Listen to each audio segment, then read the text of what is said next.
তো hello guys, welcome to my channel. আশা করি তোমরা সবাই ভালো আছো। আজকে আমি তোমাদের জন্য নিয়ে এসেছি একটা খুবই সুন্দর টপিক। তোমাদের সবার অনেকের কাছে ইপসনের কোনো না কোনো প্রিন্টার হয়তো আছে। এবার সেটাকে তুমি যদি ওয়াইফাই প্রিন্ট করতে চাও, তখন কি হয়, ওয়াইফাই ডাইরেক্টের মাধ্যমে করলে তোমাদের নেট অফ হয়ে যায়।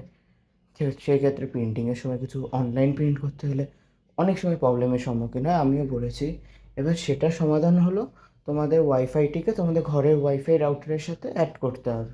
এবার সেটা অ্যাড করাটা একটু ট্রিকি, তার জন্য কিছু ড্রাইভার, কিছু সেট আপ প্রসিডিওর আছে। আজকে আমি তোমাদের সেই সেট আপ প্রসিডিওরটাই দেখাবো। তো চলো দেখিয়ে দিই কীভাবে, কোন ড্রাইভার, কীভাবে সেট আপ করতে হবে, সমস্ত কিছুই। প্রথমে খুলে নেবেন যে কোনো একটা ক্রোম ব্রাউজার। আমি ক্রোম খুলছি, যে কোনো একটা ওয়েব ব্রাউজার খুললেই হবে। এরপর আপনারা সার্চ করে নেবেন Epson printer driver download L3250। আপনি আপনার মডেল হিসাবে সার্চ করে নেবেন। সার্চ করে নেওয়ার পরে প্রথমে যে অপশনটা আসবে সেটাকে খুলে নেবেন। খোলার পরে দেখবেন একটু নিচে স্ক্রোল করে ডাউনলোড অপশন আছে, ডাউনলোডস, ওই অপশনটা খোলার পরে কিছুক্ষণ অপেক্ষা করবেন এবং তার নিচেই চলে আসবে রেকমেন্ড ফর ইউতে Epson printer installation guide plus. এটা সব থেকে ইজিয়েস্ট প্রসেস এটা কানেক্ট করার। এখানে গিয়ে আবার একবার আপনার মডেলটা দিয়ে দেবেন, যে মডেল ইপসনের প্রিন্টার সেই মডেলটা দিয়ে সেখানে এবার সার্চ করে নেবেন। সার্চ করার পরে এখানে গেট স্টার্ট বলে আছে, শুরু করার জন্য ফার্স্ট পেজ বানিয়ে রেখেছে। এবার সেই পেজটাকে গেট স্টার্ট করে এবার আমরা এগুলোকে স্কিপ করে যাবো। এখানে স্ক্রোলও করে যেতে পারেন, এবার স্কিপও করে যেতে পারেন। এবার ডাউনলোড অপশনে চাপ দিলে একটা ইএক্সি ফাইল ডাউনলোড হবে ইপসনের আপনার প্রিন্টার ড্রাইভার ডাউনলোডের জন্য, আর সেটাকে আপনারা ডাউনলোড করে নেবেন। ইএক্সি ফাইলটা খোলার পরে কিছুটা আপডেটিং হবে, সেই অ্যাপটা খোলার জন্য ল্যাপটপের সাথে কমফোর্টেবল আছে নাকি সেটা দেখার জন্য। সেটা একটু টাইম কনজিউমিং হতে পারে, সেটা আপনার ল্যাপটপের সাথে এবং নেটের সাথে সম্পূর্ণ হবে।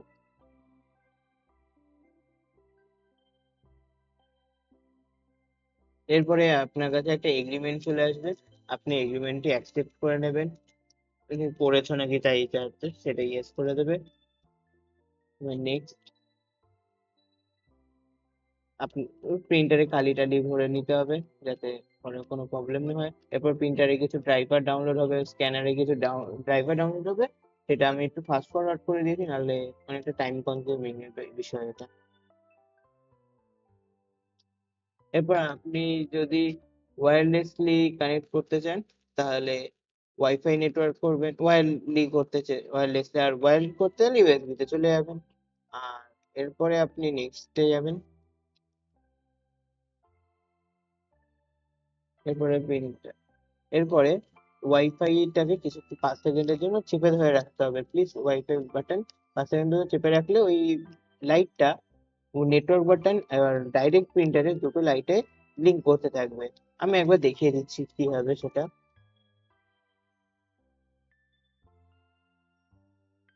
এইভাবেই ব্লিঙ্ক করতে শুরু করবে, এবার ছেড়ে দেবেন।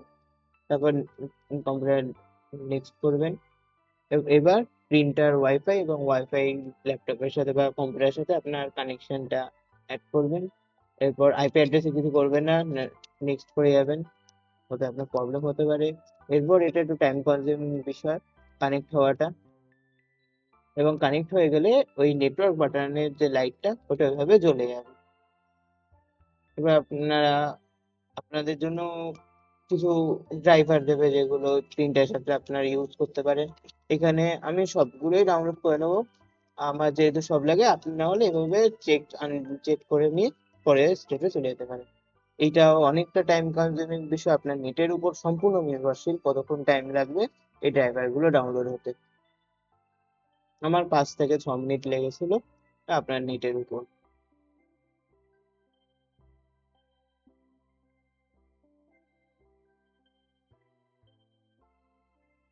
নেক্সট করে যাবেন, স্কিপ করে দেবেন, রেজিস্ট্রেশনের কোনো প্রয়োজন হবে না। এখানে রেজিস্টারের কোনো প্রয়োজন হবে না, স্কিপ করে যাবেন, ফিনিশ করে দেবেন। এবার একটা পেজ খুলে যাবে, এটাকে আপনি ক্রস করে দেবেন, এটা কোনো প্রয়োজন হবে না। এটা প্রিন্ট করে দেখাচ্ছি। এখানে প্রিন্ট আমি এখানে ফার্স্ট পেজটা শুধু প্রিন্ট করতে চাইছি, তাহলে আমি এখানে পেজ 1 দিয়ে দিলাম। আর এখান দিয়ে আমি এবার প্রিন্টারটা সেট করে নেব প্রিন্টারে গিয়ে। এখানে প্রিন্টারের অনেক মডেল রয়েছে, তার মধ্যে আমাদের বেছে নিতে হবে L3250 সিরিজ নেটওয়ার্ক, ব্র্যাকেটে নেটওয়ার্কটা বাছতে হবে। তারপর প্রিন্ট চাপ দিলে সেটা তৎক্ষণাৎ এইভাবেই বেরোতে থাকবে। খুবই কম সময়ের মধ্যে এটা ইজিলি প্রসেস। আশা করি তোমাদের এই ভিডিওটা ভালো লেগেছে। আমি ভবিষ্যতে এরকম কিছু গুরুত্বপূর্ণ বিষয়, বিভিন্ন সফটওয়্যার, বিভিন্ন কম্পিউটার বিষয়ে, বিভিন্ন টেকনিক্যাল বিষয়ে ভিডিও আনতে থাকবো। সো যদি তোমাদের ভিডিওটা লেগে থাকে, এটা লাইক, শেয়ার, সাবস্ক্রাইব করে দিও। আর বেল আইকনটা চেপে দিও, যাতে পরবর্তী ভিডিওর নোটিফিকেশনটা তোমরা সবার প্রথম জানতে পারো। সো বাই, দেখা হচ্ছে পরের ভিডিওতে।